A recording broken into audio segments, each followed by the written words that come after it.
hire a lawyer.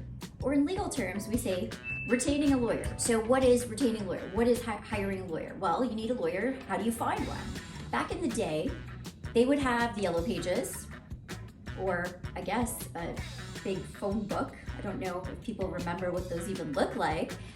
But you would also have word of mouth, ask friends and family. That's how you would find a lawyer.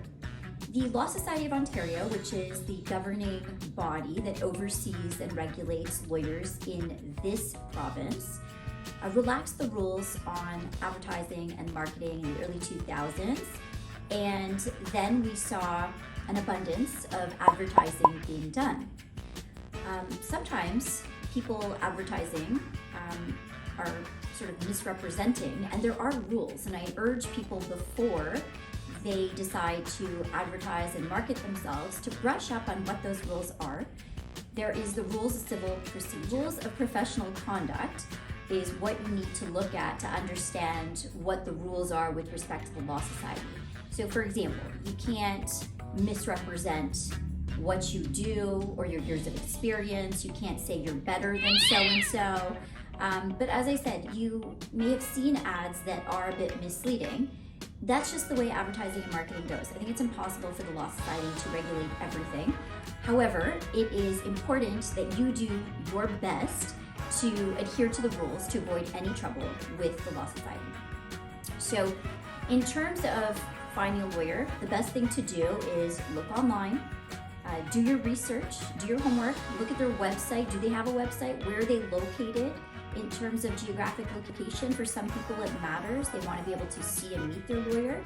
There's some people that it doesn't matter to. And in particular, if you are, you need someone who specializes in a certain area in downtown Toronto, but you live in a rural community, I'm sure that they're going to be able to do a good job regardless of where you're located.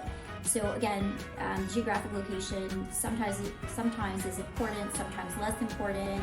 Also, after the pandemic, we have less importance placed on geographic location because we now do a lot virtually that used to be done in person. So how else do you know who is the best for you? I recommend asking people. You want to also consider reviews, but be careful with reviews. I mean, lawyers are going to get people that they liked or that like them to do reviews. There's also sometimes disgruntled people that will give lawyers a 1-star review when it wasn't deserved. There were other issues at play here. Sometimes these reviews are fake.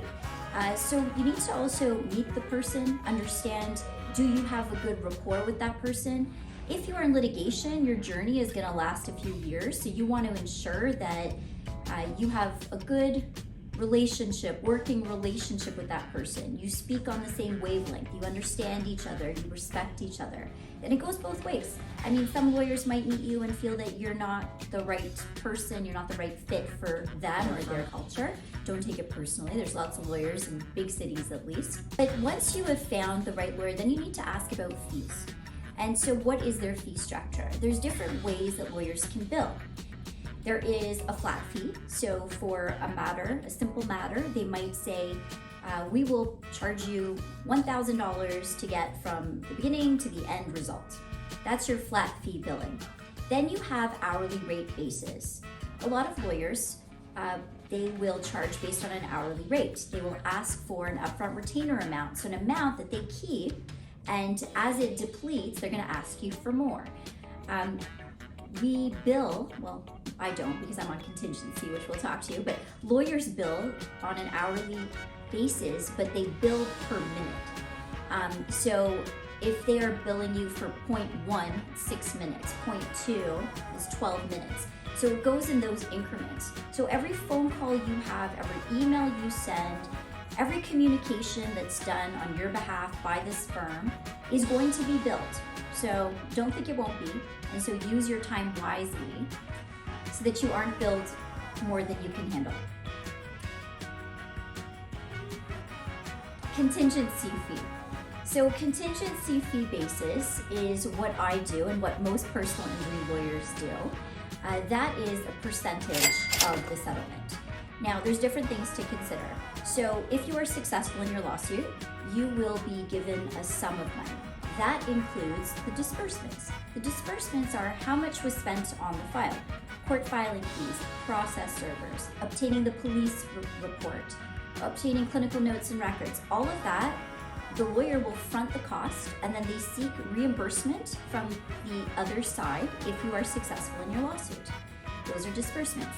Once the disbursements are taken out, there is a sum of money, and per the new contingency fee agreement generated by the Law Society, a percentage can be applied to that leftover sum, and the percentage could be 10%, 20%, 30%.